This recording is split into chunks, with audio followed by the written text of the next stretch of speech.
בעיניי יש שתי סיבות לסבל בעולם, ואני שוב לוקח את זה מעולם הילדים.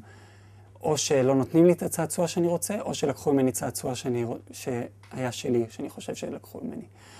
לא נותנים לי את הצעצוע, זה כל השיפוטים השליליים. יש המון שיפוטים שליליים, והוא לא נתן לי, הוא לא עשה לי, הוא לא זה השיפוטים השליליים.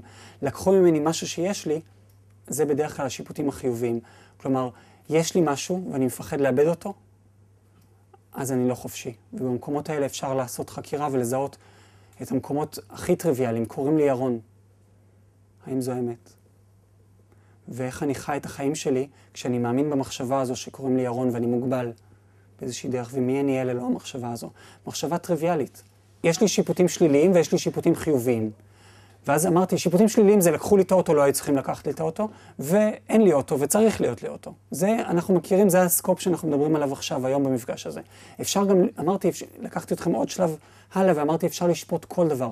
גם את עצמי, שיפוטים עצמיים, וגם שיפוטים, אפילו שיפוטים חיוביים. גם המחשבה שיש לי אוטו, והוא שלי, יכול להביא לי הרבה מאוד כאב. להביא לי הרבה מאוד כאב. אם מישהו נתקע בו, אם גונבים אותו, כל המקומות האלה שאני מפחד לאבד את הצעצוע, שם יש כאב.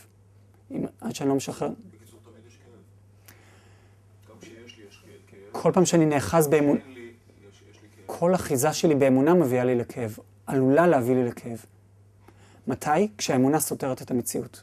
אם אני מאמין כל הזמן במה שהמציאות מביאה לי, אני פה מצאתי טריק, סטארט-אפ.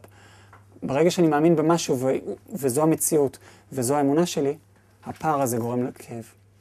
הפער שמתרחק מהמציאות, הלב ישר אומר לי, אני בסטייה.